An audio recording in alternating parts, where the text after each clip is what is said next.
Executive Forum titled Geospatial: A Must for National Development, organized by the Steering Committee of CARIGEO. Before start, please turn off your microphones and videos and keep them in silence during the webinar to avoid any noise, please.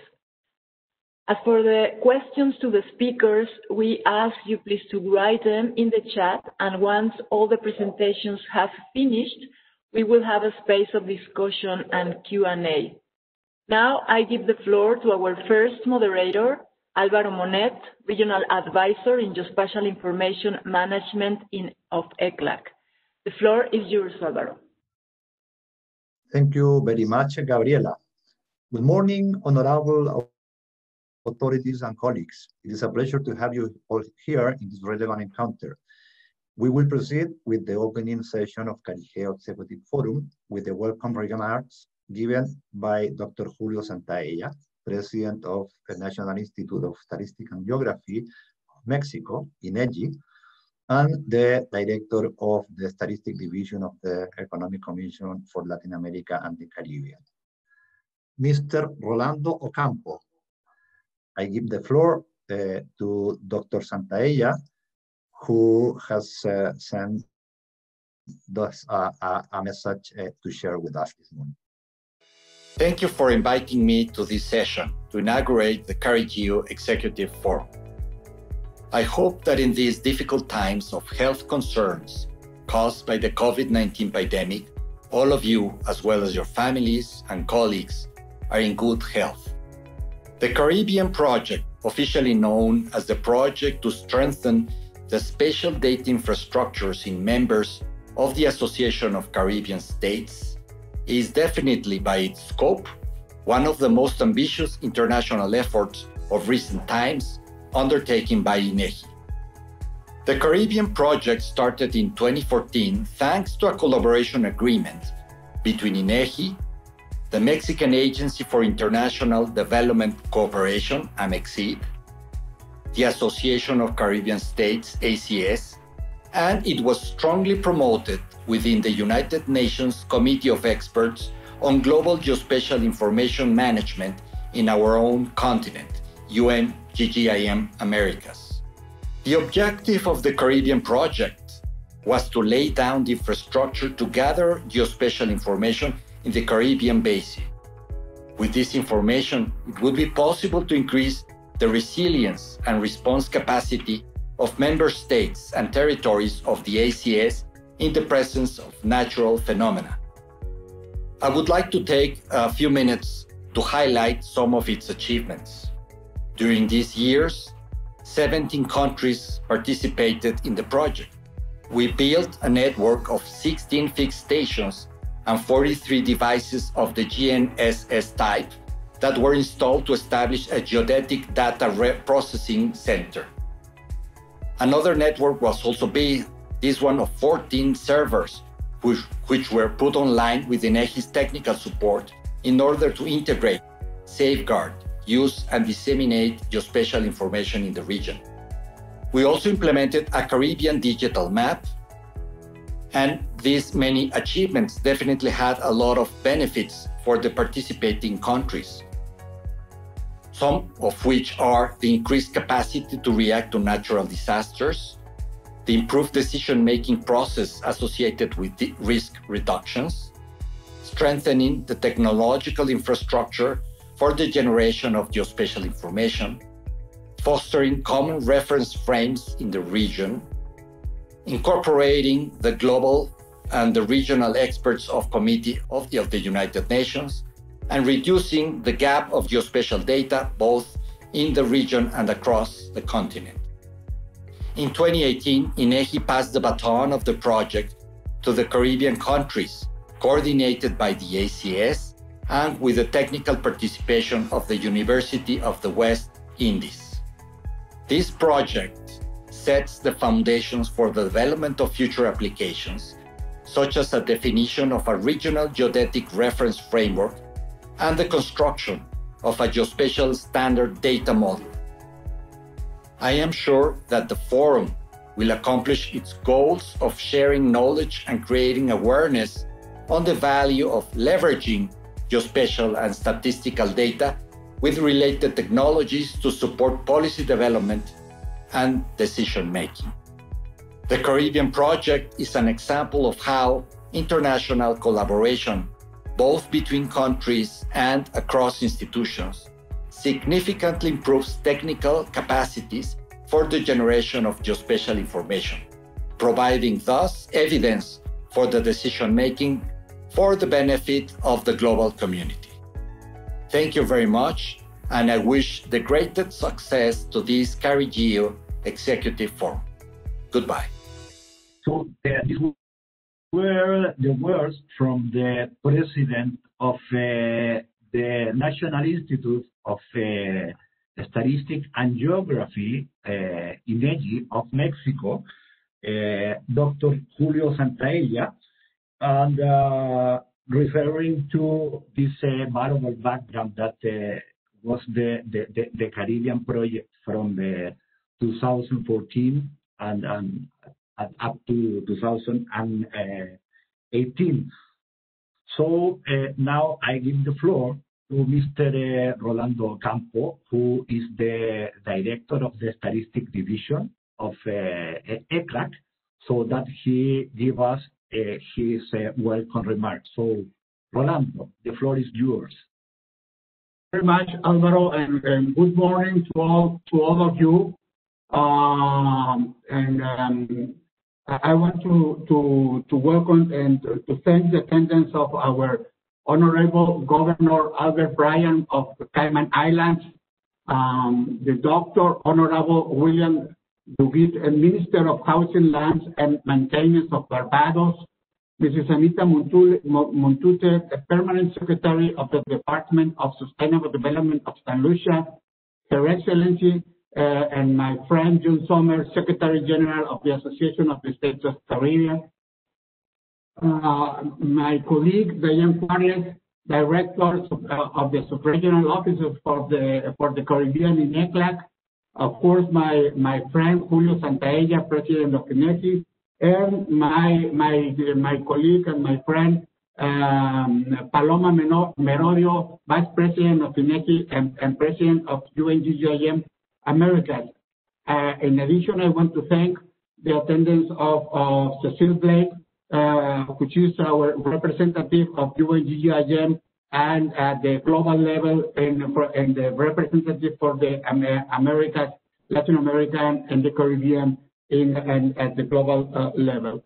And of course, to give a very welcome to all the authorities of the national geospatial agencies and national statistical offices.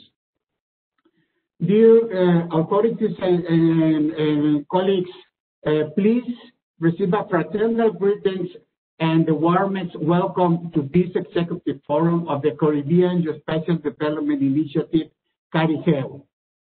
We are very happy and grateful for your response, and we hope that through our collaboration and teamwork, we can fulfill the goal of your empowered region to better support public policies and development strategies both at the national level and in the Caribbean as a whole.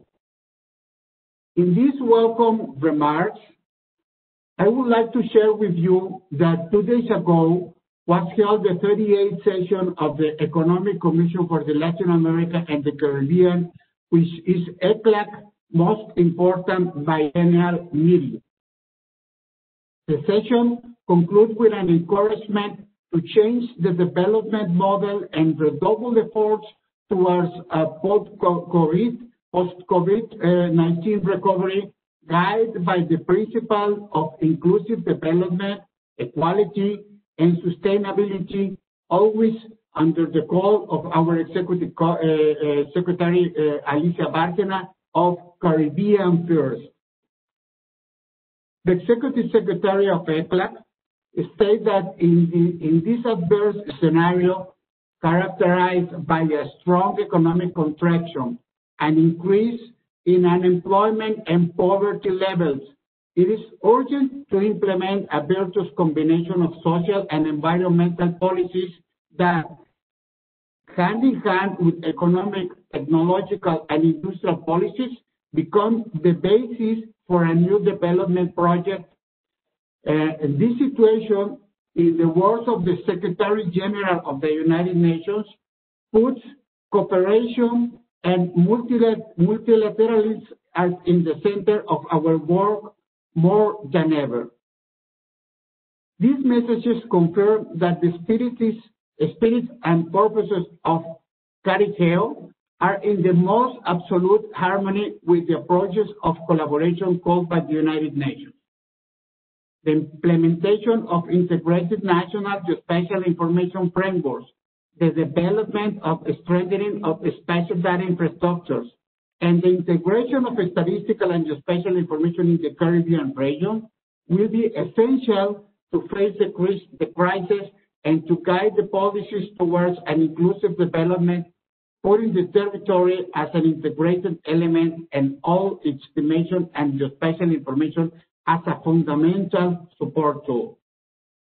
I want to give my best wishes in this regard for a fruitful exchange in this executive forum, and hoping that it will be a milestone in building a foundation for a continued collaboration and teamwork of all these great audience.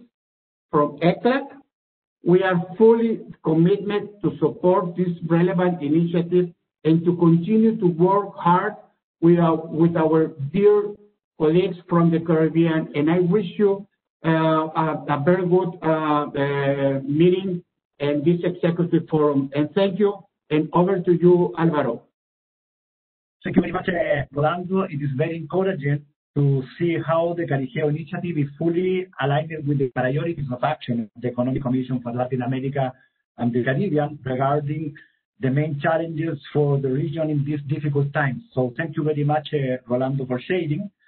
Now is the turn of Ms. Michelle Sinclair from Lands and Surveys, Barbados. Michelle is also focal point of UN-GGIM Americas and will share with us a quick overview on the CARIGEO initiative. So welcome, Michelle, the floor is yours. Good morning, distinguished guests, fellow colleagues, ladies and gentlemen. It is my pleasure on behalf of CARIGEO's Project Steering Committee to present a brief overview of our new initiative. May I be able to share my screen, please?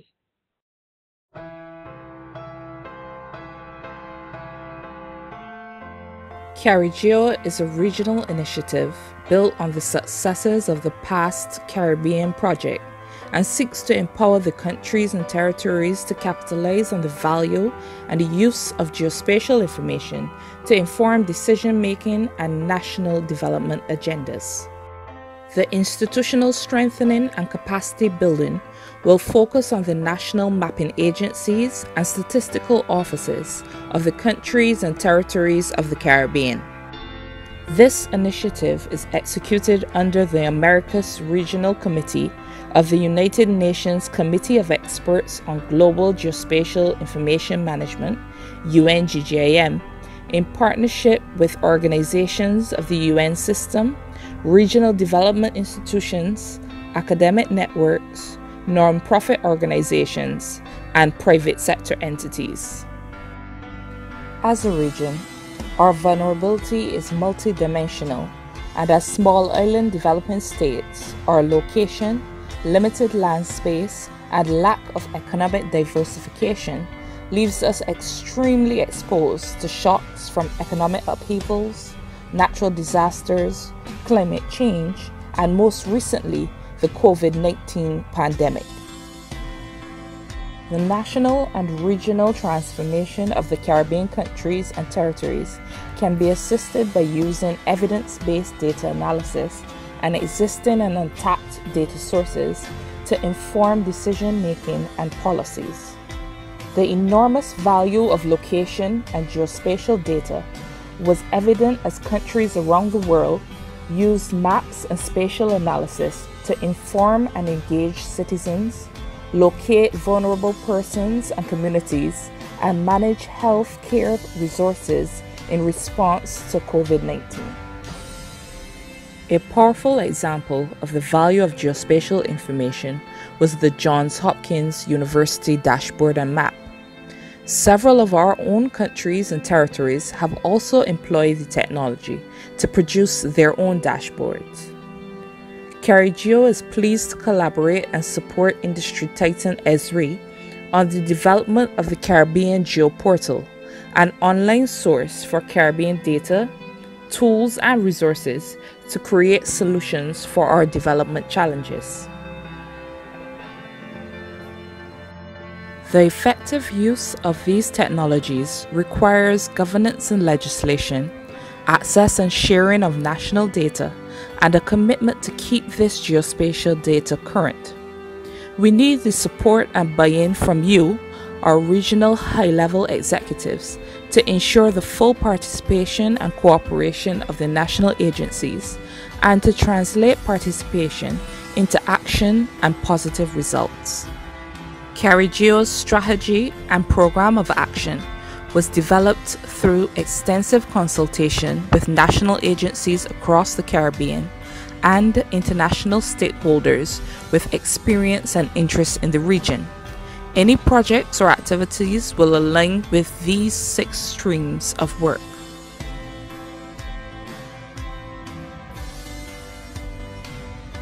We want an active community of data producers and users, improved regional capacities in GIS, increased funding for the creation and updating of national fundamental data sets, greater sharing of spatial data with agreements for regional collaboration and cooperation, national legislation enacted to regulate and promote the use of geospatial data, all leading to development decisions and policy formulation that takes greater advantage of geo-information.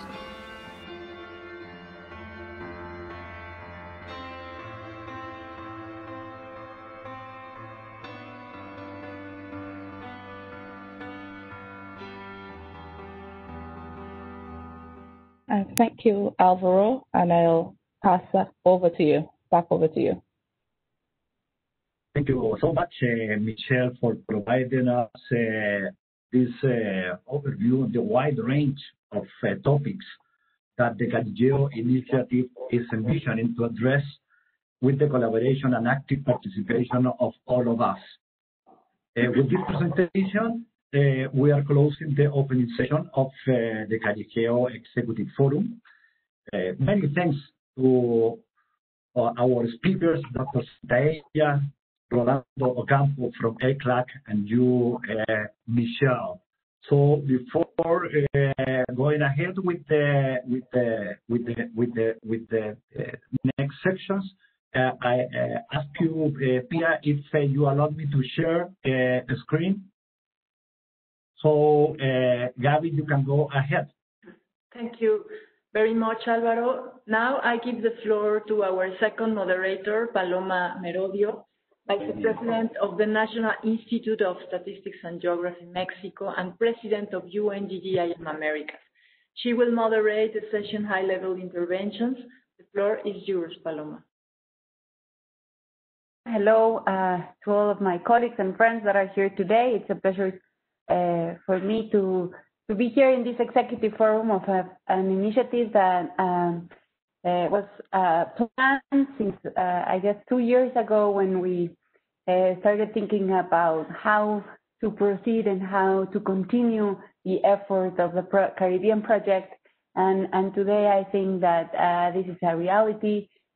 We are addressing one of the challenges that the previous project had, which was to really bring in high-level officials and high-level directors to be part of this CARIGEO community and to work together in order to strengthen geospatial development in the Caribbean. So with no further ado, I would like to introduce our first speaker of this panel, Dr. William Duguid.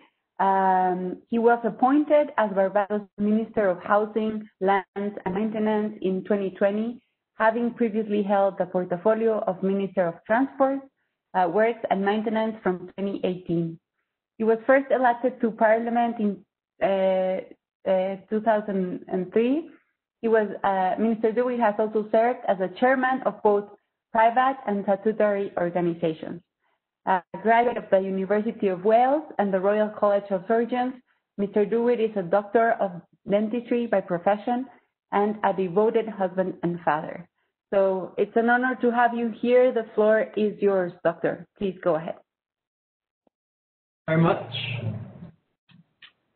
Mr. Paloma Merodio, President, United Nations Regional Committee on Global Geospatial Information Management for the Americas. Ms. June Sumer, Secretary General, Association of Caribbean States. Ms. Davian Carles, Director, Sub-Regional Office for the Caribbean of ECLAC, representatives of international and regional organizations, ladies and gentlemen, good morning all. It is my pleasure to be here today to address this Executive Forum of the Caribbean Geospatial Development Initiative.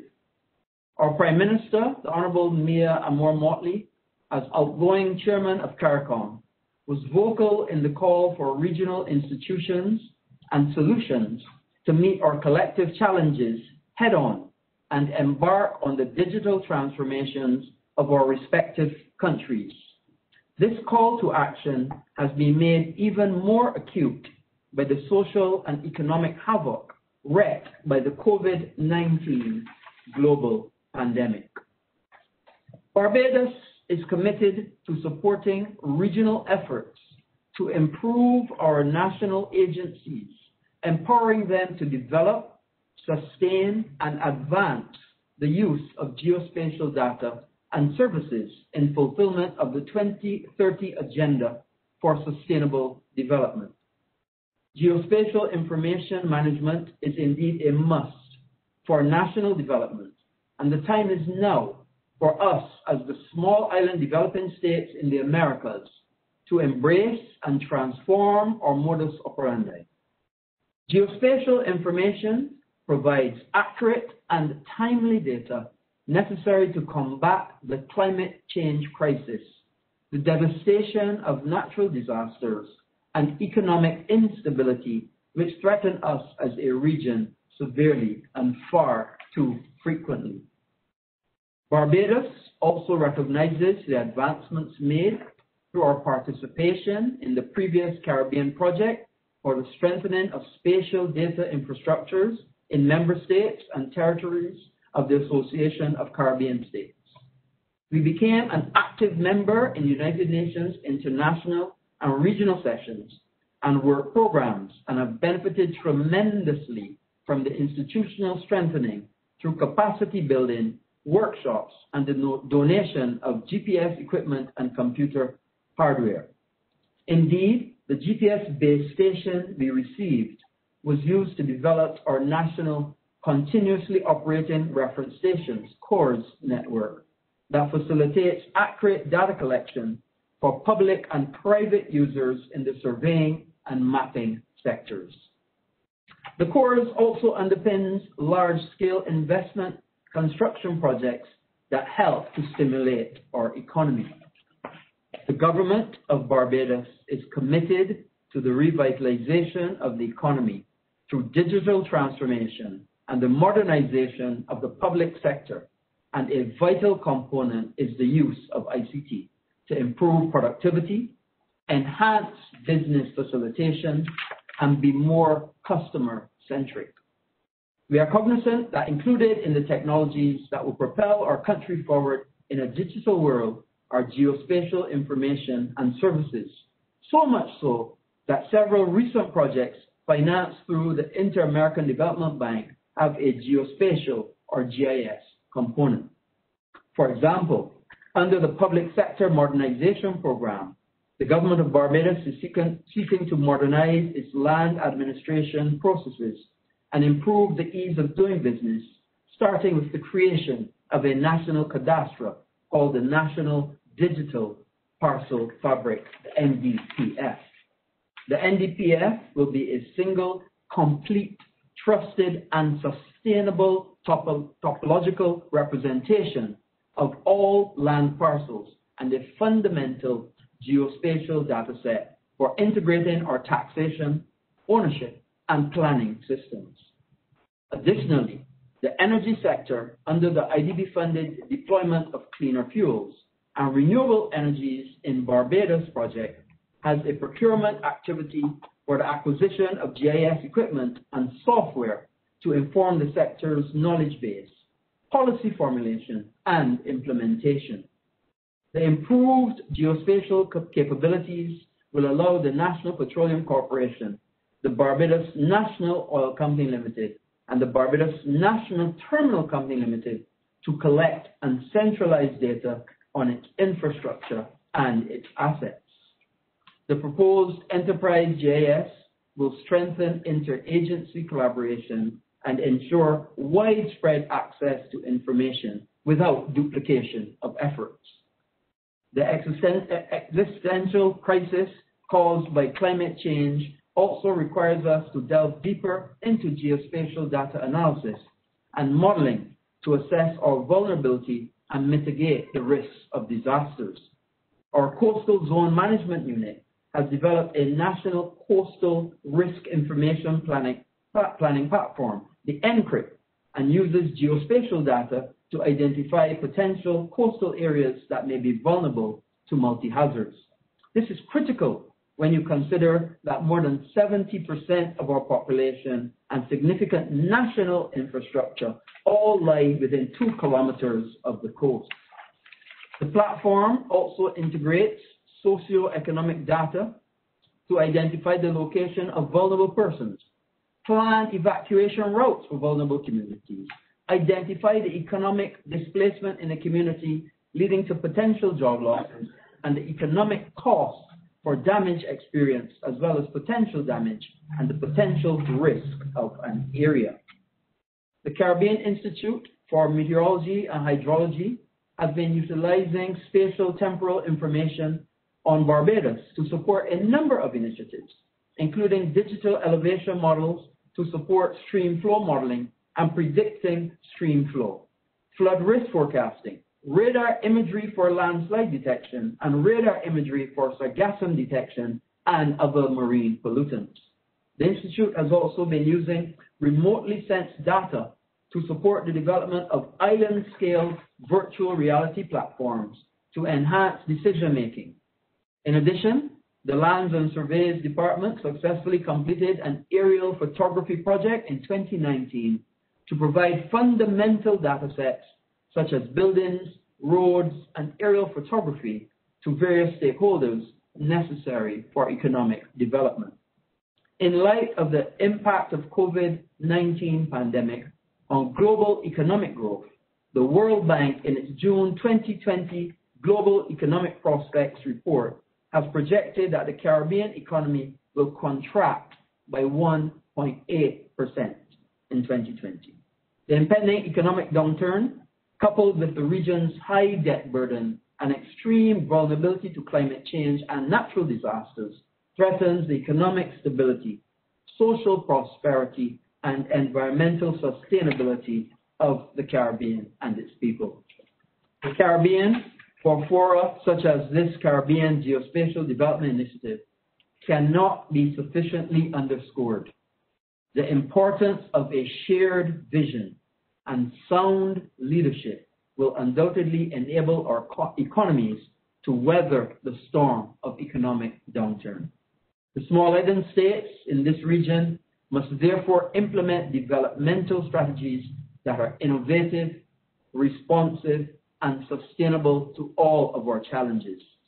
Given that effective policy planning and decision-making is reliant on data, geospatial information, and statistical data in conjunction with current digital technologies must be implemented in order to realize the priorities of economic development.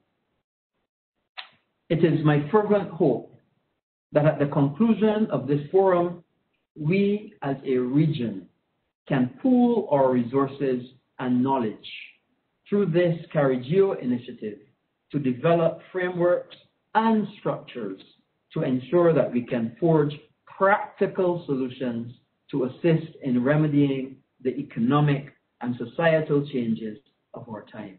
Ladies and gentlemen, I thank you.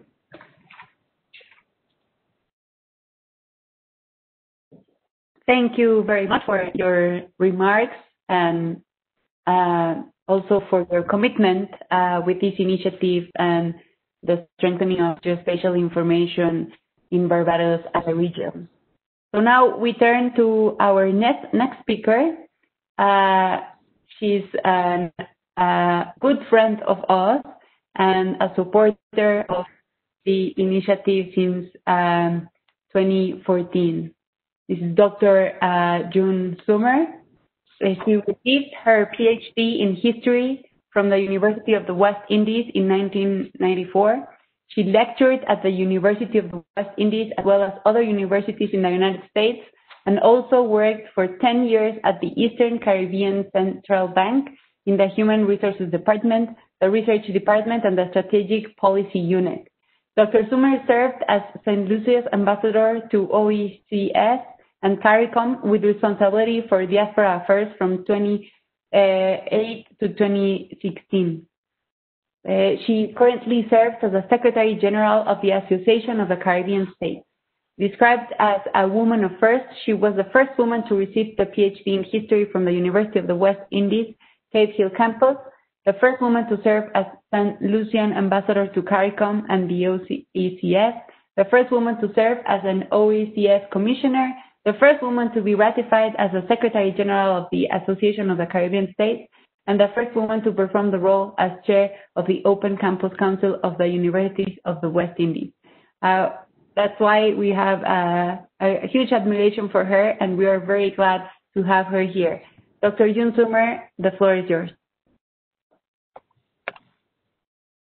Thank you, and good morning to all of my very good friends and my new friends, like the Honorable William Duguid of Barbados, Minister of Housing, Lands and Maintenance.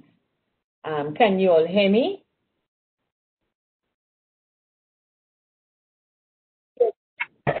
Okay, thank you very much. Ladies and gentlemen, it is my privilege to address this CARIGEO Executive Forum, Geospatial, a Must for National Development, and join all in welcoming you to the forum. This year's forum, and before I even continue, let me say it is also my honor because it is my last address as Secretary General. Tomorrow I demit office, and so it is my honor to continue with geospatial data at this time and to assure you that the ACS will continue with these projects. This year's forum comes at a time fraught with much uncertainty. However, as we maneuver the pandemic threat, the adoption of new technologies and digitalization is paramount for the critical development and national and regional recovery. Let us use this event as a platform to build, strengthen, and renew existing alliances and establish new and robust partnerships, collaboration, efforts, and networks together as a region. The pandemic is leading us to reinvent ourselves and remind us that certain problems and situations can only be resolved through concerted action among countries working in a coordinated and united way. Regionalization is thus a meeting point in the Greater Caribbean. It is important to emphasize that this is an opportunity to improve human and institutional interoperability and interdependency, as all of us together can better strategize than handle just singly. A national and regional geospatial initiative needs not only a technological architecture to support it, but also an institutional architecture, a political architecture, coordinated regional efforts, and strategies for joint collaboration and cooperation at this time. The CARIGEO initiative is being built on the gains of the projects for the strengthening of spatial data infrastructure in member states and territories of the ACS. It's called the Caribbean Project, and it was graciously sponsored by the Government of Mexico with support from the Association of Caribbean States and the University of the West Indies. This initiative was designed to be aligned with the regional spatial data infrastructure objectives and global frameworks, such as the Integrated Geospatial Information Framework, the Global Statistical Geospatial Framework, UN-GGIM resolution on the National Standardization of Geographical Names, and the Strategic Framework on Geospatial Information and Services for Disasters, which should ensure that projects to be implemented will be fit for purpose within the context of the Caribbean's specific conditions. The geospatial empowerment of the Caribbean region has been a fundamental pillar in the work of the UN-GGIM. Americas, since the Caribbean projects began in 2014. With CARIGEO, the regional committee reaffirms its commitment to reduce the digital divide and support Caribbean geospatial information and development. I am of the firm belief that for us to achieve concrete results and the much desired equitable and sustainable development within the entire region, we need to work together and share technical expertise, methodologies, and innovative systems in order to move forward to support with a view to improving the impact of members' national and regional development plans and their efforts to fulfill international sustainable development commitments. In order to efficiently respond to developmental needs across the Caribbean, our cooperation initiatives must be substantive in nature, well designed, having the support of committed development partners, as well as fostering the formation of public-private partnerships and strong collaboration to ensure timely execution and delivery, accountability, and value added. I would like to stress that given the challenges of development faced by our region, it is clear that the policy technology nexus will help us to rethink development. And by rethink, I do not mean second thoughts. Instead, I mean changing minds and hearts so we do not lose the patrimony, the environment, and indeed the souls of our countries. It is simply not enough to inform a broader cross-section of Caribbean users about GIS technology and applications.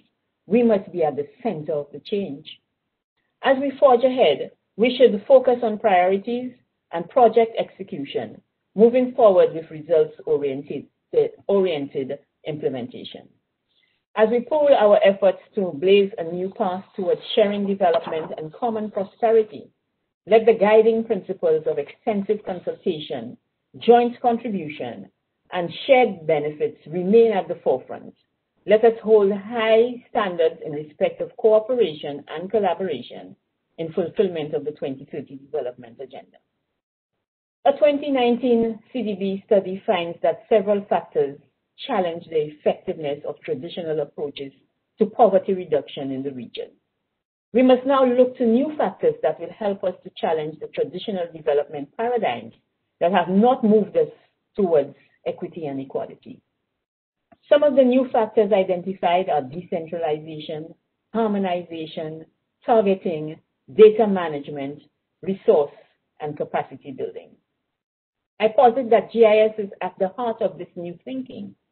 With regard to access, the report states disparities still remain as access to quality education, health services and opportunities, and group-based inequalities such as race, ethnicity, gender, location, and age continue to slow the pace of poverty reduction in the Caribbean and undermine the development process and shared prosperity. Again, I add access to data and the proper utilization of technology, the protection of our own intellectual property, and an environment saturated by innovation is essential.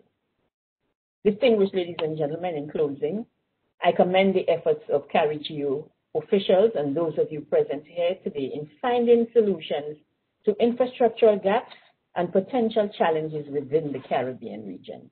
My hope is that this event provides strong momentum for multilateral cooperation, consultation, and concerted action through partnerships amongst all stakeholders.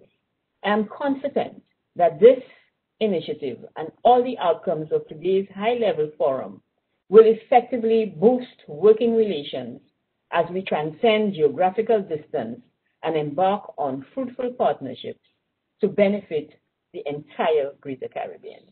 I thank you. Thank you very much, Dr. Sommer. It's an honor to have you here. It's very nice to see you, and please, although it's virtually, a warm regards to all of you at the ACS. We go to our last panelist, Davian Carles. She has been the director of ECLAC Subregional Headquarters of the Caribbean in Port of Spain since 2011, where she leads a multidisciplinary team of experts in the search of solutions to the many development challenges facing the countries of the Caribbean. She previously served as chief of the Small Island Developing States Unit as the head of Partnerships for Sustainable Development in the Department of Economic and Social Affairs of the United Nations. She began her career as a diplomat in the Foreign Service of Jamaica, serving as a policy analyst and practitioner in development administration. Prior to joining the United Nations Secretariat, she served as Deputy Permanent Representative of Jamaica to the United Nations in New York, where she contributed to advancing the broader strategic interests of the Caribbean community, the Alliance of Small Island Developing States, and the G77 developing countries. Trained in international relations and development management and a proud graduate of SALIGES, she has experience in the design of regional policy interventions and the management and oversight of capacity building programs to advance Caribbean development. Welcome, Diane. Can you hear us? And can you turn on your video so we can see you as well? Good morning. Can you hear me? Yes. Hello. Welcome. Now we can hear you and see you well. The floor is yours. Thank you very much. Thank you very much, and good morning, everyone. All protocols observed. It is such a pleasure to join you here this morning. I want to acknowledge our partners, in particular UNEGI, the ACS, my colleague June Suma, my colleagues in Santiago, ECLAC headquarters. I wish to welcome you all to this Caribbean Geospatial Development Initiative meeting, executive forum. It is indeed such an honor for me to be a part of this initiative as we build on the foundation set by the original project strengthening of spatial data infrastructures, the forerunner to the CARIGEO.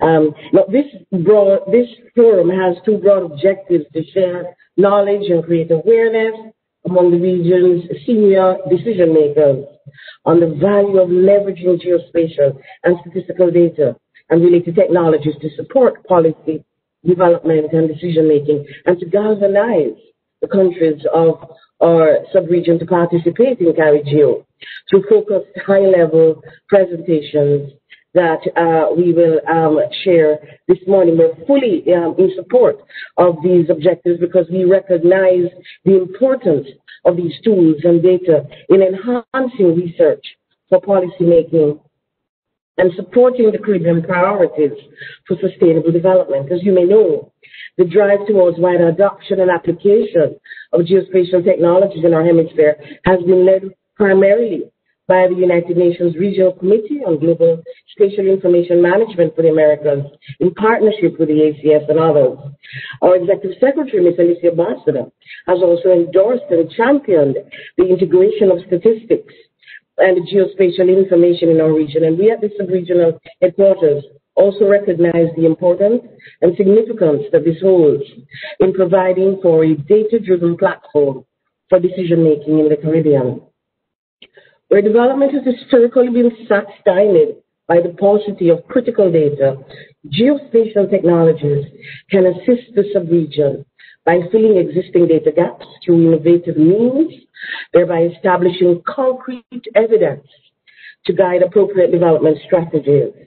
It is an excellent decision-making tool as it effectively places in the hand of the user a powerful mechanism to organize, manage, and analyze data in a manner which reveals patterns and linkages within the spatial dimension.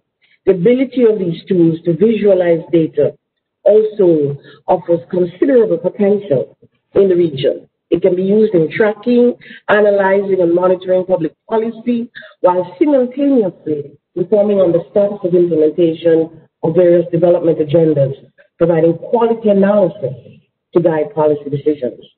Certainly, these tools would enhance our monitoring of implementation of the SID Sustainable Development Agenda in the Caribbean. They could therefore play a valuable role in advancing the sub-region's development. The Caribbean Sustainable Development Platform is grounded in key global platforms, most relevant being the Paris Agreement on Climate Change, the Sendai Framework on Disaster Risk Reduction, the SIDS Accelerated Modality of Action, the Samoa Pathway, and of course the 2030 Agenda on Sustainable Development. Through systems linkages and synergistic implementation of these platforms using these geospatial tools and technologies, and fully integrating our statistical network, we can ensure that there is a truly integrated, interdisciplinary, multi-sectoral mapping of the development needs and aspirations of the region. The world is currently facing unprecedented challenges in the spectrum of COVID-19, which has had devastating multidimensional impact on the health and well-being of populations and economies across the globe. In this, the Caribbean is no exception. However, on every cloud, we look for that silver lining. The pandemic has forced the world to pause for contemplation and reflection. The leaders of our sub-region will need to consider how best to reboot our development strategy post-COVID to stimulate that transformation to more dynamic, buoyant, resilient economies and societies. This is the most opportune time to explore new possibilities for managing pressing development challenges. Now more than ever, our sub-region will need timely, robust data to guide evidence-based decision-making as we chart our path to recovery post-COVID-19. I believe it was Albert Einstein who said, you can't solve a problem on the same level that it was created. You have to rise above it to the next level. We should consider geospatial technology as that next level. We should use that spatial dynamic to examine problems, perceive new and innovative solutions, and explore how different development strategies intersect and interact. Within the sub-region, efforts have been made to strengthen statistical systems on which geographic-based data can be built. As regards support for monitoring and reporting on implementation of Agenda 2030, ECLAC, in collaboration with other sub-regional agencies, has been supporting member states in such areas as establishing institutional mechanisms for long-term sustainable development planning, strengthening statistical capacities for evidence-based policy planning and implementation, building new and strengthening existing partnerships. In this regard, we look forward to collaboration with, further collaboration with CARIGEO through their Standing Committee of Caribbean Statisticians and the Statistical Conference of the Americas to enhance data capacity in the sub-region. The Caribbean continues to face challenges in this area, and there is much that we can do together to strengthen statistical infrastructure. The importance of robust data to guide evidence-based decision-making cannot be overstated. I also take this opportunity to express sincere appreciation to INEGI and the government of Mexico for their solid commitment and support towards strengthening data capacity in the region over the years, and to the ACS, our close partner here in Port of Spain, for their leadership in this initiative. And allow me just 1 minute to pay tribute to my colleague and friend, Jim Suma, our outgoing Secretary General. As she says, today is her last day on the job. She has been a truly dynamic and visionary leader of this important regional organization, and we look forward to continuing that which she has started in our collaboration with ACS on this very important area of work. In our own work in disaster risk management and post-disaster damage and loss assessment, we have applied geospatial analysis as an input to the evaluation of the housing, tourism, trade, and environment sectors in Bahamas in the aftermath of Hurricane Dorian last year. In 2017, ECLAC collaborated with the Eastern Caribbean Central Bank in deploying aerial systems, we call them drones, to gather information on the housing sector during the damage and loss assessment that we did in St. Martin in the wake of Hurricane Irma. And in 2018, we used geospatial data in the conduct of economic assessment of the impact of flooding in Trinidad and Tobago and Jamaica. Last month, during our Caribbean Development and Cooperation Committee meeting, which is ECLAC subsidiary intergovernmental body for the sub-region, member states agreed to comprehensive revamping of the Caribbean SIDS mechanism for sustainable development, which provides support to the countries of the sub-region in their implementation of both SIDS sustainable development and Agenda 2030. Such support includes facilitating their active participation in the annual Forum of Latin America and the Caribbean on Sustainable Development, including regular reporting on progress made in implementation of the 2030 Agenda, fostering stronger linkages between sub-regional bodies and development partners, to facilitate the sharing of lessons learned, best practice through SIDS, South-South, triangular cooperation to advance resilience building and sustainable development in the Caribbean.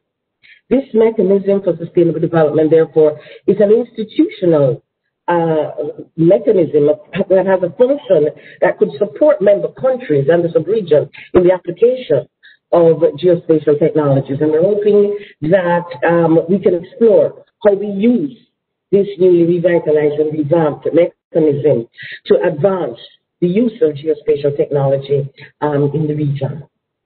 Looking to the future, ECLAC in collaboration with the CRIF, the Catastrophe Risk Insurance Facility, through our joint work program, will organize a workshop and a study next year in the application of geospatial technologies in disaster risk management in the Caribbean. And undoubtedly, these new technologies, revolutionary, we expect will continue to champion the application of groundbreaking work in the sub-region. I'm also quite confident that the Caribbean diaspora possesses the capacity and the acumen to be productively and actively engaged in providing the intellectual, creative, and technical know-how to ensure that the sub-region can reap a rich harvest of the benefits that these geospatial tools can deliver.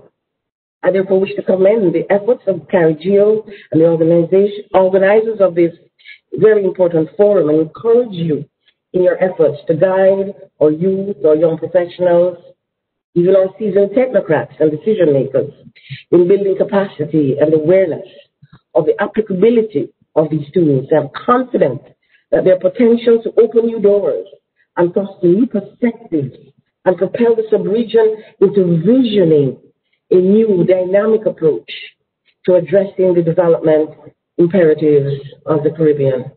Certainly, ECLAC and the wider UN system remain totally committed to offering every support through technical expertise in supporting and in navigating a sustainable future for the Caribbean. Thank you very much. Thank you very much, Davian Carles, for your kind words and very interesting remarks. I would like, we're in the closure of this panel, I would like to take some, I know we're running a bit late, but some time to highlight some of the main messages that the three speakers, and I find a common message behind of them, which is the importance of geospatial and statistical data for decision making. And I think that's critical, and that's why we are here, because we want to highlight to the executive leaders how geospatial and statistical data can support, and Diane has mentioned some examples in terms of risk management, disasters, etc. And I think that this is very, very relevant. I also hear common words among the panelists in terms of how to collaborate, how to build those partnerships in order to gain the capacity and, of course, the training needed to be able to produce that data, to disseminate and to use it. So I thank the three panelists. I also wish June Sommer, we're very honored to have her here in her last day, as Diane mentioned, and if we were all together, we would give her a round of applause and wish her the best. I ask you also to put your questions in the chat. We'll have the conversation and the discussion after the next panel. So please if you can post your questions in the chat in the discussion section, we will address all of those. So with that, I bring this panel to a closure and give the floor back to Gabriela. Thank you. Paloma. Well, our next moderator is Valerie Grant from the Private Sector Network of the Americas. She will moderate the session National Perspectives. The floor is yours, Valerie. Thank you, Gabriela.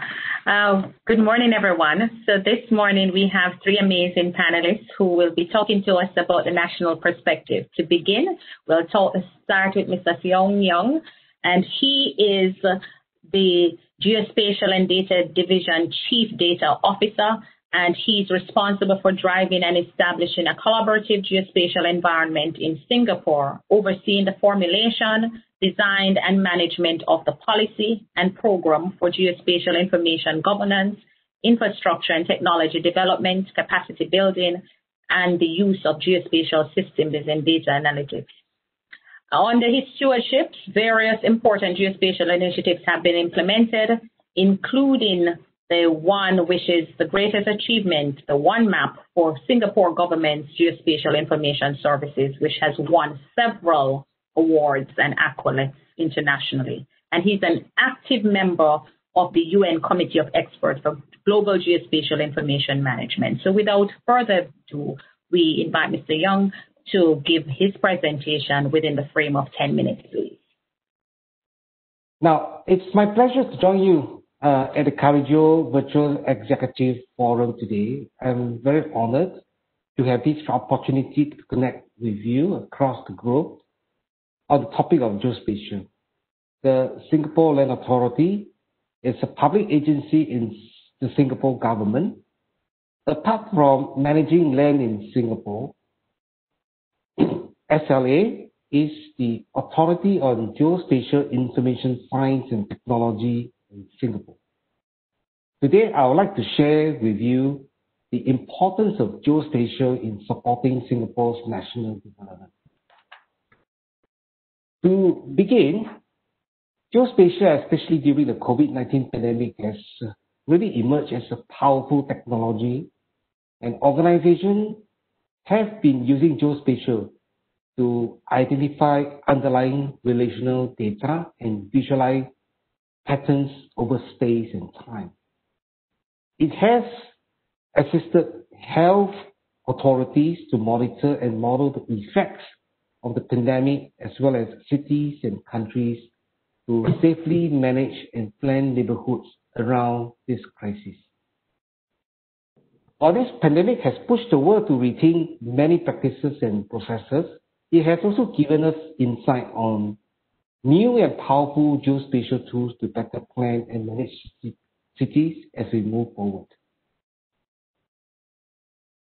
According to Inwood Research, the global geospatial market is projected to grow at a compound annual growth rate of over 14% by 2028. Such high projected growth rate signifies the vast untapped potential in the geospatial industry. A large part of the growth would stem from a rising convergence of geospatial technology, locational services, and enterprise IT into one integrated system.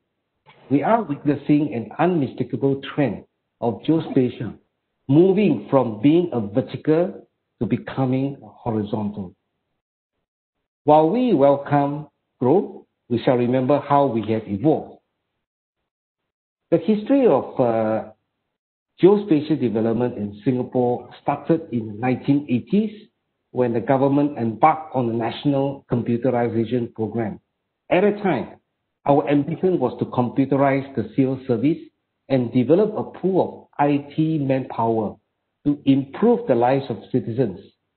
Proposals to develop a system using the latest ICT solution, such as Geographic Information System, GIS, for national planning and development quickly followed. This spurred the creation of the Land Data Hub, a one-stop resource center for comprehensive, timely, and accurate digitized land data by pulling together geospatial data from various government agencies. The principle that underpinned this initiative was collect once, use many times, which I believe many of us here are familiar with.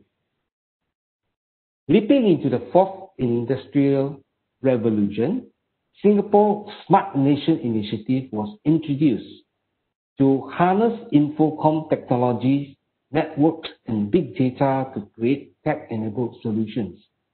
Our National Spatial Data Infrastructure, which we call Geospatial SG, reflects the importance of integrating geospatial with emerging technologies to drive a competitive and livable global city. Supporting this is like building a home. The Singapore Geospatial Master Plan is our blueprint to support the Singapore Smart Nation program. It relies on the collaboration of the public, the private, and the people sector to form a sturdy structural backbone that can withstand the toughest of the seasons. Just as building a strong foundation requires robust materials, the government has an underpinning role to provide the underlying infrastructure to safeguard authoritative data at national levels. This includes establishing policies and rules to ensure that data is accurate, compatible, shared, and used effectively. This is especially when humongous amount of data with a much higher spatial temporal intensity in a digital era brings about pressing issues surrounding privacy and security. For this reason, the Smart Nation Digital Government Office and us introduced the Government Data Architecture as part of Singapore's Government Data Strategy. It comprises single sources of truth, trusted centers, and central platforms for data sharing and usage across the public sector.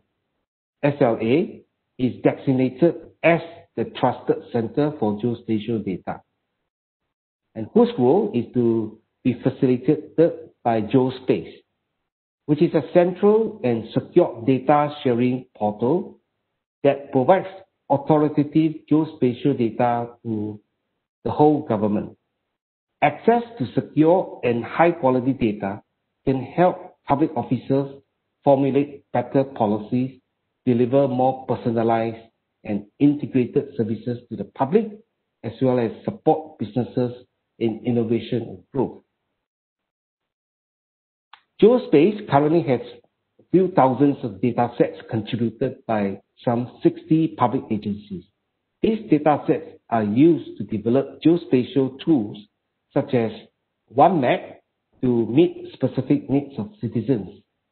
For example, OneMap has helped people to locate nearby essential amenities such as clinics, supermarkets, and eateries during the lockdown in this pandemic. GeoSpace and OneMap are key mechanisms of effective planning and public service delivery. In the same way that construction tools are essential for installing fixtures for the building to function, geospatial tools are crucial to support a data-driven nation. GeoWorks, which is the Southeast Asia and probably the first one in the world a Geospatial Industry Center, was set up in 2018 to foster innovation and growth for a digital economy. This collaborative platform currently hosts more than 40 companies, consisting of both geospatial scale-ups and large established geospatial organizations from all around the world. Through collaboration with members and partners of GeoWorks, SLA had recently launched OneMap 3D Beta. This is an integrative and open source 3D city map portal that features building simulations and shadow analysis to assist construction, planning, and facility management. OneMap 3D Beta aims to catalyze the co-creation of innovative solutions using 3D geospatial data amongst co-developers from different domains. The 3D Singapore Sandbox, a first of its kind collaborative environment, was also recently launched to further promote business growth and drive innovation among the geospatial companies. It provides industry partners access to 3D geospatial models of over 160,000 buildings mapped nationwide. Geo partners, which are private companies, can turn this model and data into digital twins and develop innovative services in the architectural, engineering, and construction industry. Ultimately, geospatial tools enable the government and industry to leverage each other's strengths and synergize with the surrounding urban environment to improve overall livability for neighborhoods. Assembling a structure is no easy task. It requires specialized skills and ability to learn and adapt quickly under challenging circumstances. Similarly, it is crucial to strengthen the geospatial competencies of our citizens for technology adoption and development in this digital age.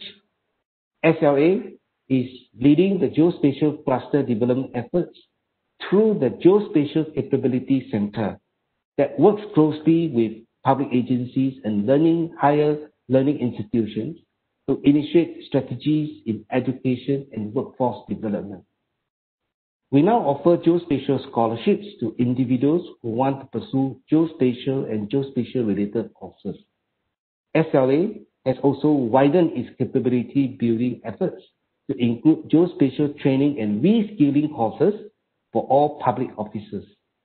We are now working to develop more geospatial courses to promote geospatial awareness, develop specialized skills in data science, data acquisition and management, as well as system and applications. These courses support the professional development and growth of geospatial experts for a future-ready workforce. Singapore's journey with geospatial has evolved to align with the country's smart nation vision. Along the way, we need to manage and address several challenges, just as any initiative involving multiple stakeholders. As the pace of disruption-enabled technology grows, one of our challenges is instilling the confidence in adopting the use of technologies, for example, geospatial, and developing the necessary skills to address pressing issues in the world today. We will need to continuously build trust and understanding between providers and users of geospatial data and technology to maximize the use of these valuable assets and skills. We need to convince others that geospatial technology can improve productivity and lead to cost savings, as well as bring a better life to our fellow citizens, which is probably the most important mission of us here. These challenges are by no means a small feat, but I would like to think that challenges along the way are stepping stones to help us move forward, pushing for geospatial development as a part of building a nation, and in Singapore's case, a smart nation is in essence a journey rather than a destination. With that, I thank you very much for listening to me. Thanks. Thank you so much, Mr. Young. You highlighted so many things about how Singapore is really empowering users by making geospatial data available and accessible. You've spoken about the smart nation and how this is built on the matter of public, private, and people partnerships. And so all of this is very important. And another thing that hit me is the fact that there is a geospatial powered Singapore. And so we are happy that you're sharing with us so that we can really get to a geospatial powered Caribbean soon. So with that, thank you very much. And I will now invite our next presenter, Mrs. Elizabeth Stair, who is the Chief Executive Officer at the National Land Agency since September 2000, when she was appointed as a Commissioner of Lands in 2001. She's responsible for the surveys and mapping, land titles, valuations, and management of Crown lands. And Mrs. Stair holds a BS in Estate Management and an attorney at law. She's a fellow of the Royal Institute of Chartered Surveyors of the United Kingdom, and she serves on several boards, including the Town and Country Planning Authority, the Jamaica National Heritage Trust, and the Land Development and Utilization Commission. So without further ado, I invite Mrs. Stair to give us her presentation. Thank you. Thank you very much, Madam Moderator. Ladies and gentlemen, good morning. All protocols observed. I'm getting help from Simone to put up my presentation. So the National Land Agency of Jamaica is a land administration agency formed in April 2001, and it comprises the land titles, which is our titles registry, surveys and mapping, land valuation, which is our property tax assessment, and estate management, our Crown Lands division. We see geospatial technologies at the NLA as having several roles. The transformative role, converting manual processes to digital, for the digital maintenance of our spatial parcel records.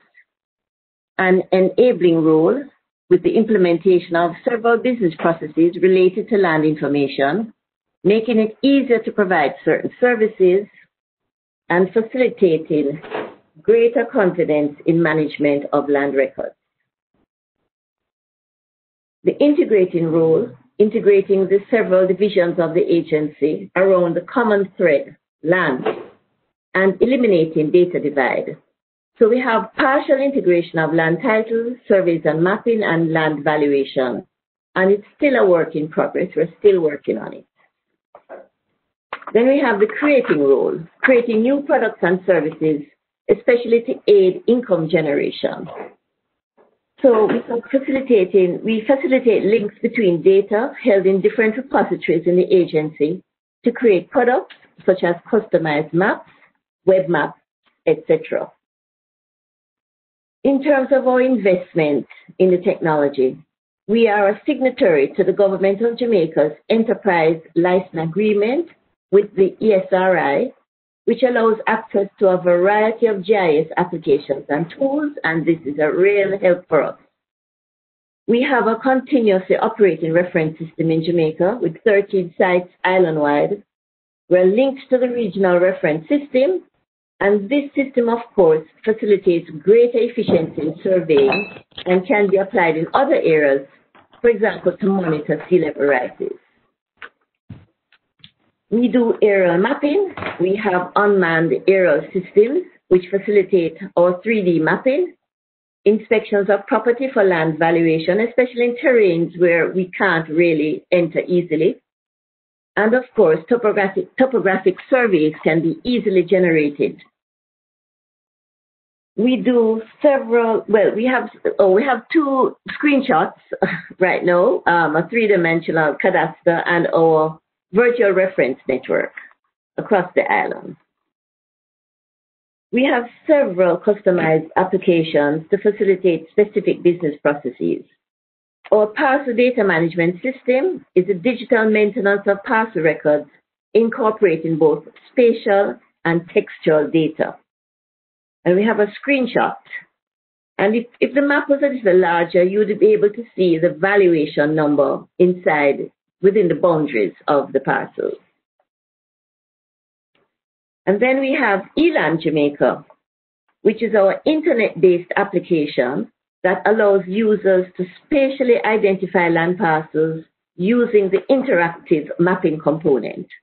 There are multiple search options and many documents are available for purchase, for example, a certificate of title. This is a screenshot of Eland Jamaica. So in fact, you don't really need to come into our offices for certain facilities, certain services. Looking at the application within the agency, we are currently working on the creation of a digital cadastral map. We now have a digital cadastral index map, but we're preparing the digital CAD map where the position of the parcels will be represented at survey level accuracy. We publish survey control points online island-wide, and this, of course, is mainly benefiting the commissioned land surveyors. So the map, the red dots that you're seeing on the map are all the control points island-wide. And if you were to click on one of those red dots, you would be able to see the important information as to the control points, location, etc. We have been and still are collecting data and creating large-scale township maps, digital mapping of topographic and planimetric features for major townships in the island at a 1 in 4,000 scale using GIS tools and GPS devices. So this is a screenshot of our township map for Montego Bay, Jamaica. We utilize GIS tools in property assessment in our land valuation division. So we integrate and link property valuation records to spatial data. And we have the visualization of the valuation data in a spatial context. We also do geospatial data publication services via web maps. So I've just selected 2 of our business processes. We have total digital transformation of the cartography and photogram functions of the agency. All operations in these areas are now carried out using geospatial tools. And we have the whole transformation of data collection methods by the application of geospatial tools in different divisions of the agency. Some of the products and services, and I mentioned Eland Jamaica, which is our land information online. We have customized mapping services, and we have a little slogan. If you can see it, we can map it. We have JAMPROP, which is our online access to property sales data, and of course that also has an interactive map. We have the NLA GIS portal, which allows for web mapping and hosting services. And we have a print-on-demand map service. We don't keep all our maps on the shelf. Over the past 3 years, we have had some extra income from some of our services, Eland Jamaica, JAMPROP, customized mapping, and the NLA GIS portal is the newest one, and it's less than a year old. We see that the agency's contribution to the land market. Next slide, Simon. We see the contribution to the land market in the following ways. The ease of accessibility and availability of land information, the increased efficiency in service delivery, the increased ease of doing business within the agency, the increased confidence and transparency in the records, and of course, our increased online presence, especially in times of disaster. The future, there's more to come. We're currently working on digital submission and examination of survey plans and electronic titling. So why geospatial technologies? Because we are an aspirational society. They help us to know the what, the where, the when, and the why. They allow us to better manage resources, leverage the power of location, and improve decision making. Irrespective of where we are on the continuum of technological development, as a region, it is important that we start building our spatial intelligence by increasing the use of geospatial technology. It is only by leveraging this technology and appreciating its impact that we will reap the benefits from the improvements it can yield to benefit our nation. Thank you. Thank you so much, Mrs. Chair, for highlighting how Jamaica is really sharing using geospatial for the benefit of its citizens. All right, we now move on to our next presenter, Miss Diana Castillo-Trello, who is the Acting Director of the Statistical Institute of Belize, and she has been with that institute since August 2009, at which point she had started her career as a statistician in the Economic Statistics Department, and then transitioned to being a manager in 2012 in the newly established Data Dissemination Division back then. She assumed the role of Deputy Director General in 2015, and since August 2020, she has been appointed to the position of Director General in an acting capacity for the Statistical Institute of Belize. So without further ado, I welcome Mrs. Diane Castillo-Trello for her presentation. Thank you for the introduction, and thank you for the invitation to be here and be a part of this event today. Thank you again, and on behalf of the Statistical Institute of Belize, it's a real pleasure to be here and to be able to share the work that we have been doing. We are nowhere near as advanced as some of our colleagues who are here presenting today. We are still, taking our baby steps, but we have been venturing into the area of GIS and how that can integrate into the work that we do at the Statistical Institute for the past 10 years. And so I'd like to share with you what our experience has been. So we first began to experiment with GIS during the 2010 round of the Population and Housing Census. At that time, we were utilizing maps solely for the purpose of navigating within the enumeration districts and ensuring that the interviewers stay within their boundaries and that they can identify relevant landmarks to navigate around. We're using some basic equipment to delineate our ED landmarks, our enumeration district boundaries and landmarks, our road networks, and so on. And we had some satellite imagery that we purchased from INEHI at that time. So on the left, there's an example of one of our maps. It's pretty basic. Some of them were, because of the scale or the size of the area being mapped, the maps weren't as detailed, or, due to cloud cover, we didn't have good maps. So this was our first venture into utilizing GIS to support the work of the Statistical Institute of Belize. We started with a GIS unit was basically just one person. And we kind of had to figure it out as we went along, as seen. Since then, we have a well-established, I would say, GIS unit that is within our Systems Development and Data Processing Department. And we have 3 full-time staff, and those full-time staff are supplemented by temporary hires whenever there is a need to do any field work or any additional desk work. And their main responsibilities at this time is, number one, ensuring that our enumeration district spatial database remains up to date, assisting with the design and implementation of our master sample frame, our household sample frame that we use for conducting our surveys, assisting with increasing the accuracy, the effectiveness, the efficiency of how we go about conducting censuses and surveys, and building an accurate geostatistical database.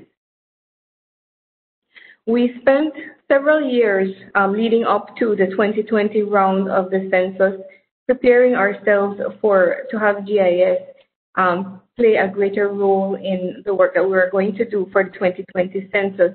I would say that in earnest, we began 5 years ago to really put some investment into this unit, to invest in the manpower, in the equipment, in the databases, in the mapping activities. And it took quite a bit of trial and error. It took quite a bit of trying things that didn't work for us, investing, trying to get training for our staff, trying to get funding to do the mapping. So it took us quite a while to get on our feet there. We tried several different ways of mapping. Obviously, what we would have wanted, the ideal to do our mapping of the entire country would have been prohibitively expensive. And so we settled on a method whereby we utilize open source imagery as much as possible. And through desk work, we have persons digitizing the building footprints from the desk, digitizing the road networks, and doing some on-the-ground validation of what has been digitized. The on-the-ground staff basically go out into the field and validate that where our maps say a building should be based on the building footprint or a road should be, that is actually there, adding, subtracting, or editing to the database as they see the need to do based on what they see on the ground. They also collect information or input information on what each building is used for. And we use a system whereby we basically mounted a camera on our mapping vehicles, and they took videos of every building as they were navigating along each enumeration district. And from these videos, we extracted photos to attach to the information that went with each of the buildings in our database.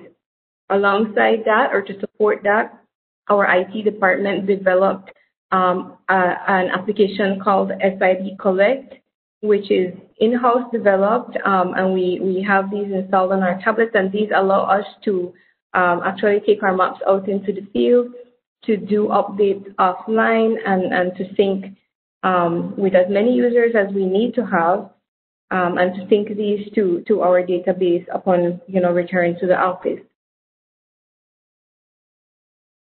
So here's an example of what our maps look like now. So as you can see, we have, well, obviously the entire country delineated. It's broken up into blocks. We have all our building footprints digitized. I will say that we were not able to do, given resources, we're not able to complete the collection of the land use information for every building, but we did it for more than half the buildings in the country. We covered the mostly populated or the most densely populated areas. And so going into the census, this was something that we intended to use both for allowing or assisting in the navigation around enumeration districts, keeping our interviewers going where they need to go, being able to find the dwellings that they need to find, but also to allow them to link the geographic coordinates of every single dwelling or building to the data that is collected in the census. So we're supported in our GIS activities by various software and hardware that we have, as I said, over the past few years, invested in, have put a lot of investment in. Number one is our Sid Collect application, which is our mobile app, as I said, that was developed for data collection. This was developed because we needed something that all 1,000 of our census temporary staff members could have on their tablets when they go into the field and could use to access maps and edit maps while out in the field. And we've been using this not just in preparation for the census, but for our ongoing household surveys as well, since it's been developed. We have our spatial data stored within a Postgres database with PostGIS module. We have the ArcGIS desktop and QGIS applications that we use depending on what the activity, the desk work is. We might alternate between these two softwares. We have our tablets, which are loaded with all our softwares and our maps. And we have two servers, one that hosts the spatial database itself, and another server that hosts our various web services and web applications that support our GIS activities. So the way it works in the field, in practice, is that the enumerator will, yes, use our maps and our applications to navigate their way around the enumeration district. So this way, they know exactly where they're to go. They're assigned a certain number of buildings or dwellings. They know exactly where they need to go. There is not as much time lost trying to find places that maybe they're unable to find without accurate maps. When they are at the building, they basically will select the building footprint of that dwelling or whatever building it is on the map in our application.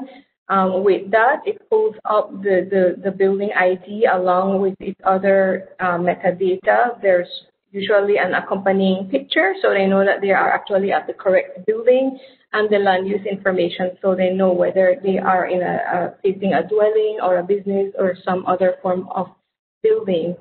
And then we have not been able to, as of this point, as seamlessly integrate that with our survey software, but we have a fairly okay workaround where once the interviewer has pulled up all the building information, they can just copy the building ID, input that into Survey Solutions, which is our software that we use to collect survey and census data. And with that, it opens up a questionnaire that is linked to the building identification, and they can proceed to administer the questionnaire. And so in the end, what we have is that every single household that is visited when we do a survey or we do a census will now be linked directly to the geospatial database. And so this is something that will allow for analysis at the most disaggregated geographic levels for mapping and more interactive ways of disseminating data that is collected. So like many other countries, our census for this year was postponed, but this is the intention. This is what we're still working towards next year when we conduct our census.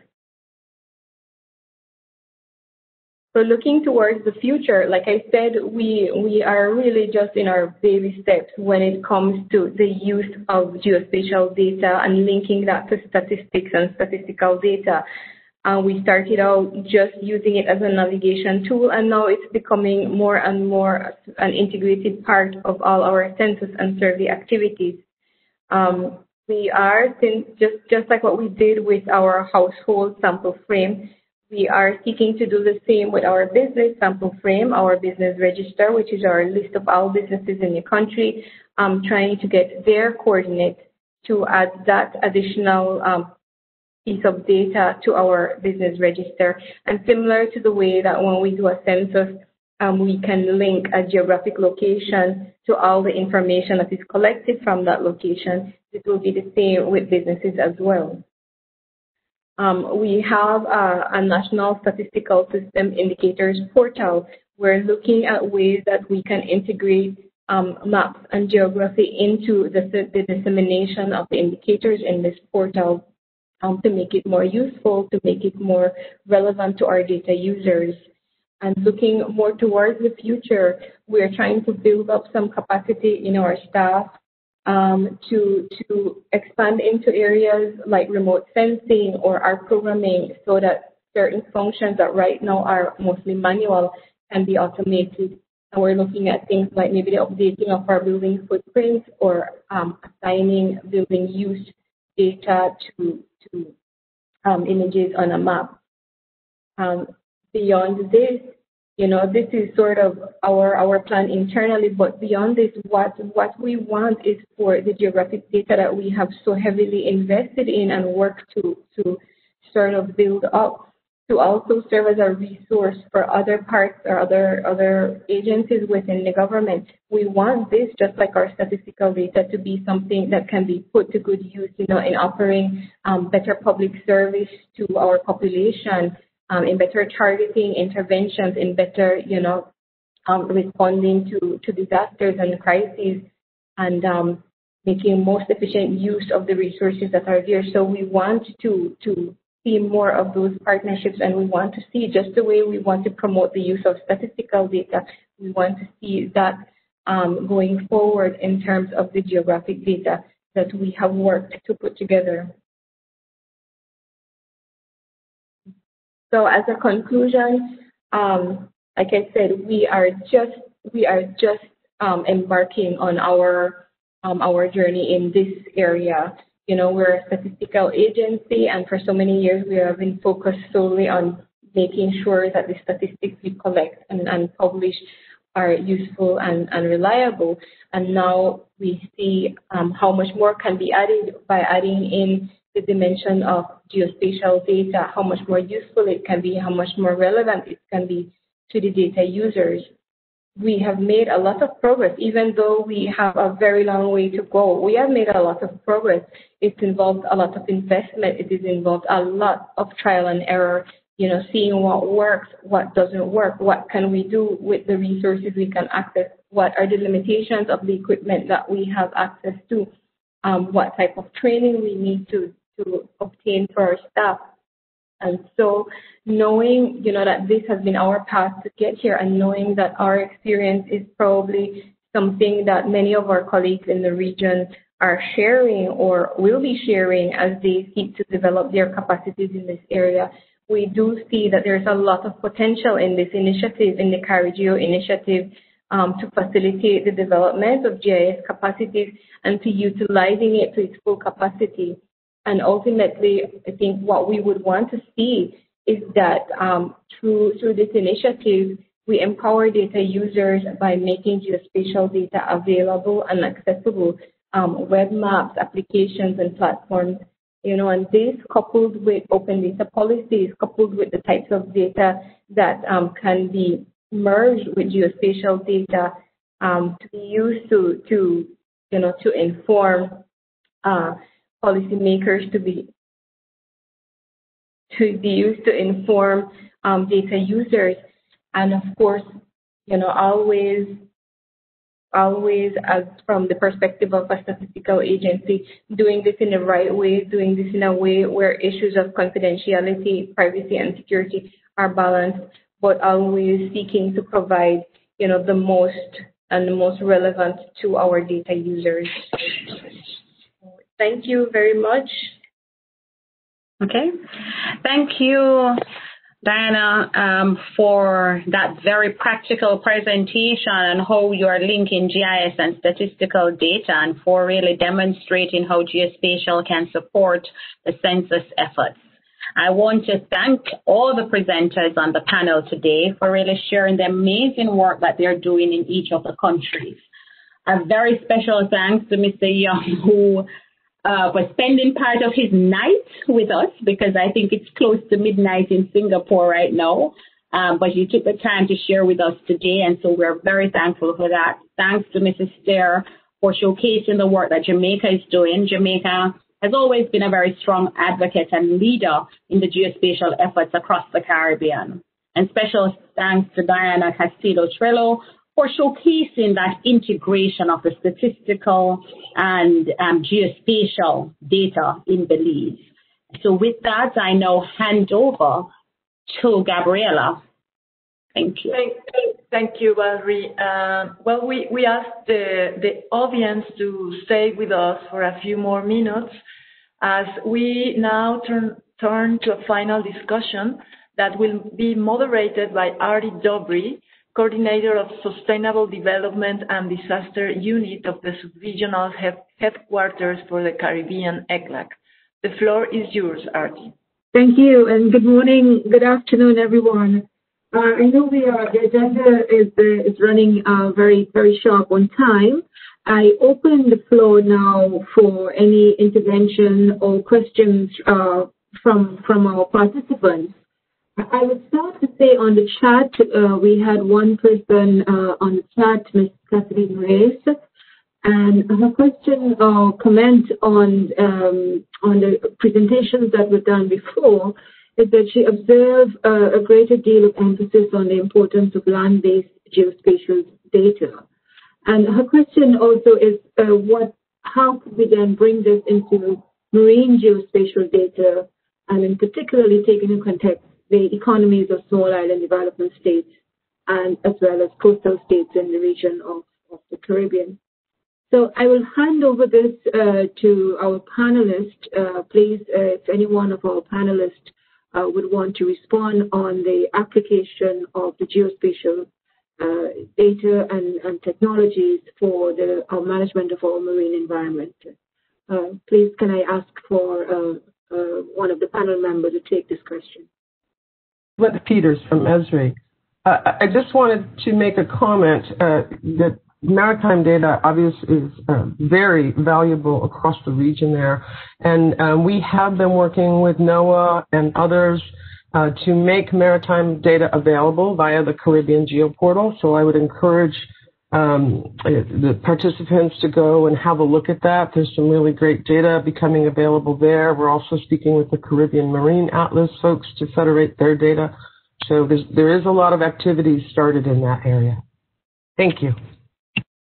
Thank you. Thank you very much, Ms. Peters. So we have, going back to Catherine Lee's comment, she referred that the GGIM now has the Marine Spatial Data Working Group.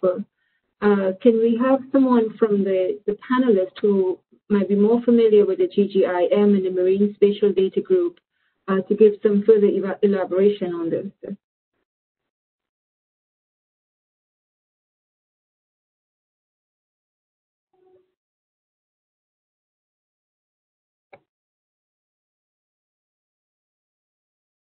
Silent again.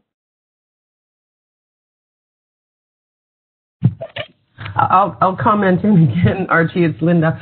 I don't know if we have anyone from the Marine Geospatial Group on here. Perhaps we can take an action to have someone from that group do a briefing for us. I think that would be a really great idea.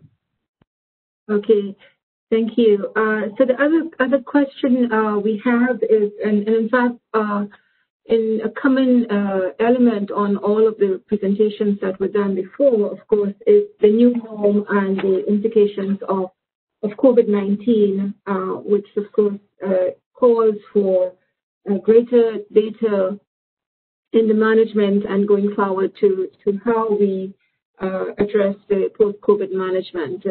And so my question or request from the floor is that how can we use geospatial technologies and applications in the management of the post-COVID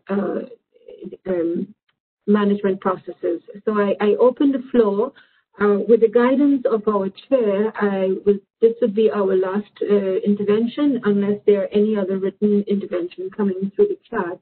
For the purpose of time, we can take a discussion on the post-COVID management and the application of technologies, geospatial technologies, to support this urgency.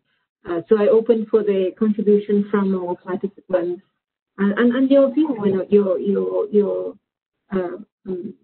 how should I say, your recommendations on how this could be addressed through the use of geospatial technologies.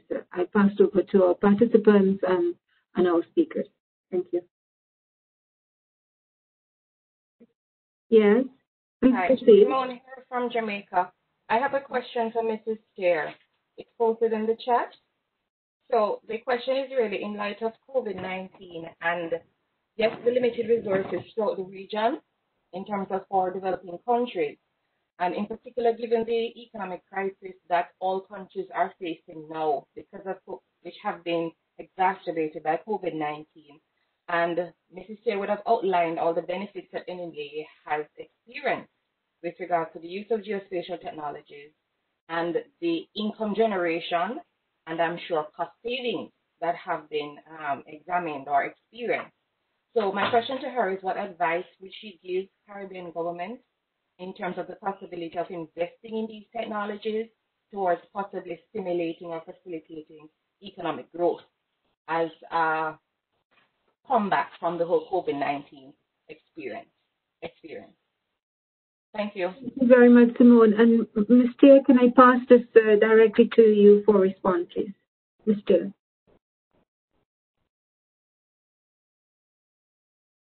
Yes, thank you very much for the question.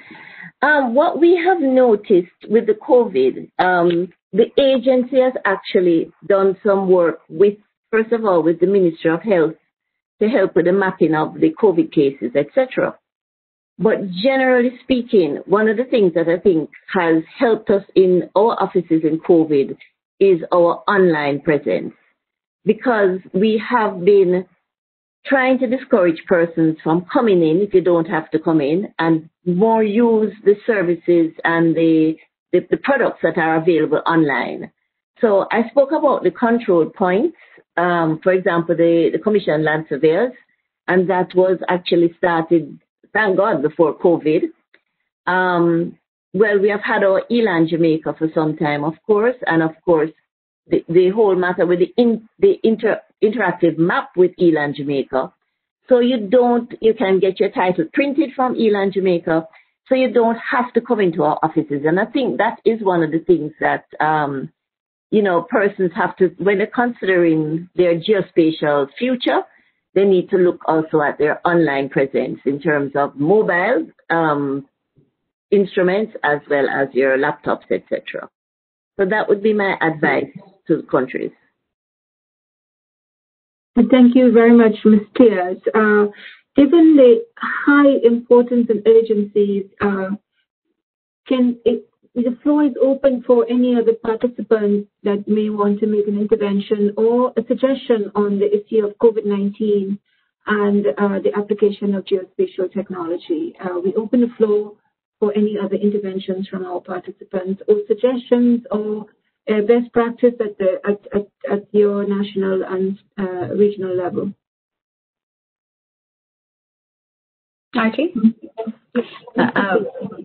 My intervention is not really related to COVID-19, but it's actually directed at Mr. Young and what they're doing in Singapore as GeoWorks, trying to understand what he would say as they try to future ready the workforce. What role is having that kind of innovation center playing in terms of the kinds of entrepreneurs that he's seen coming that is using geospatial to underpin the efforts and the innovations that they have. Thank you very much, Valerie. Young, are you Mr. Young? Yeah, can I pass this to you, please? Over to you. I think there are two questions. One is about GeoWorks, and the other is on building a future-ready workforce with geospatial skills. I'll take on very briefly on the first question on GeoWorks. Well, we have, in Singapore, we have been putting a lot of effort in driving the use of geospatial in the public sector and government agencies for at least 15 to 20 years.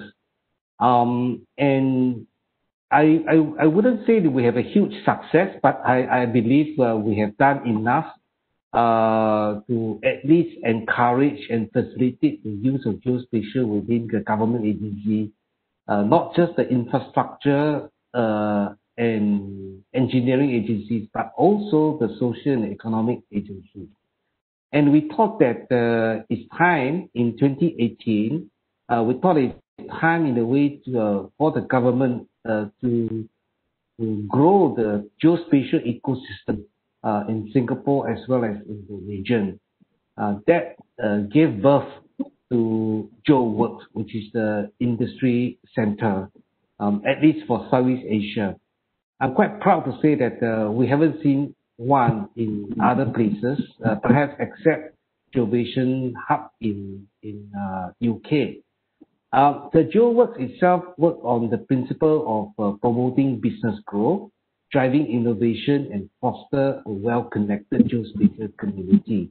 In terms of promoting business growth, we work with our partners, which are big companies and small companies that have geospatial capability and technology to go out to the private industry sector and sort of evangelize the use of geospatial to improve their business processes and to generate more business opportunities.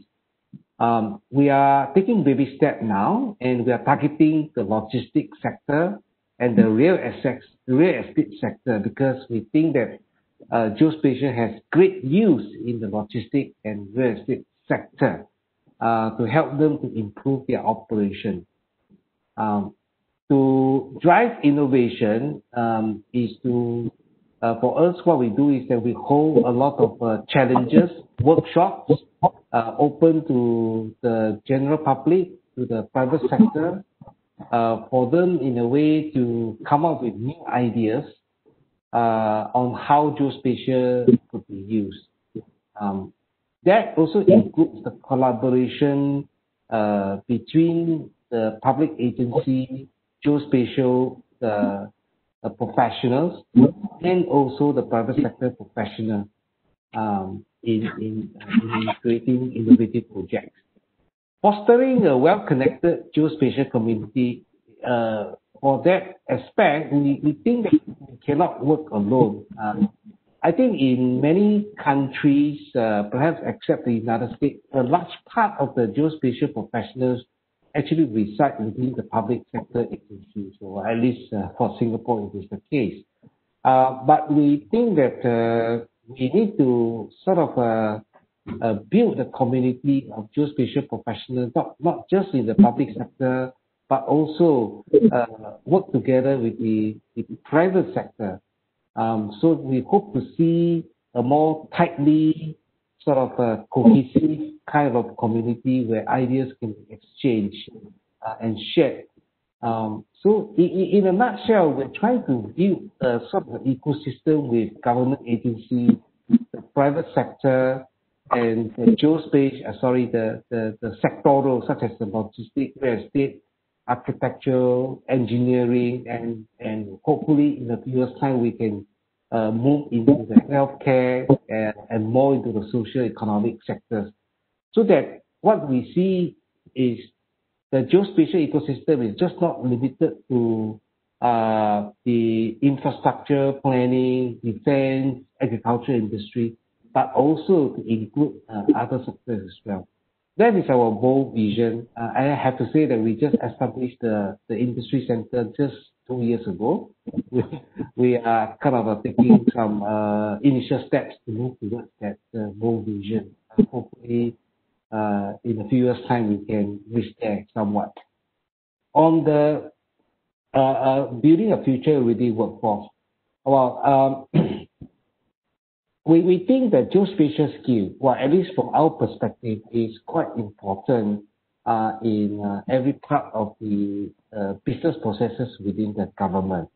Well, I think all of us are quite familiar that 70% of the data or 80% of the data have a location element. We have managed to implement a policy government-wide that all government data have to be geotagged or georeferenced, either with coordinates, postal codes, or address, so long they have a location element. But to implement a policy is one thing, but if without people are able to help geotag, georeference the data, and without enough skilled people within the public sector to make use of geospatial data to visualize, discover, analyze, and also model and simulate, then whatever data that we have georeference to be remain as just data per se. So to that end, we are putting in place a roadmap for geospatial training and education in the public sector first. And for that, we will work with the institution of higher learning to create more courses and some certification courses, so that our public agency officer will take up such training and become more trained within the public sector and make use of those geospatial data that are created. Sorry, I have a long answer, but I hope that I provide enough kind of clear picture to you, at least some clear picture to you as to what we do on GeoWorks as well as geospatial capability. Thank you. Thank you. Thank you very much, Mr. Young, for such a detailed. And of course, as a small island development state, there's a lot of best practices that we can follow and learn from and share from amongst the challenges of small island development states, but also best practices and opportunities. So with this and with the guidance of our chair, I would like to close this session. Thank you so much for your interventions and your recommendations. I know there might be a lot more that we can get if time permits, but unfortunately time has gone. And so I take this opportunity to pass back to Gabriela just to continue with the agenda. Gabriela, over to you. We thank all presenters and participants for this valuable exchange. And I leave with you Mrs. Paloma Merodio for her closing message. The floor is yours, Paloma. So just a brief message on behalf of the steering committee of CARIGEO. I wish to thank the speakers for their valuable contributions in this forum and thank all the participants for taking the time to attend this meeting. As you know, the main objective of this encounter was to share knowledge and enhance awareness among the region's senior decision makers on the importance of leveraging geospatial and statistical data with related technologies to support policy development and decision making. The forum also sought to encourage countries to act and commit their participation in CARIGEO through focused high-level presentations and highlighted the geospatial development imperatives and good geospatial information management practices. Member states and territories of the Caribbean have received an invitation from UN-GGIM Americas and ECLAC to participate in this initiative. Up to date, 16 of the 25 have responded so far.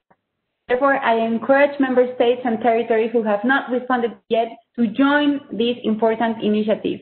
We have already shared with all of you the terms of reference of CARIGEO and the program proposal, giving an overview of the actions to be carried out in the Caribbean region to strengthen geospatial information management as a tool to support decision-making, public policies, and national development strategies and priorities of action at the regional level.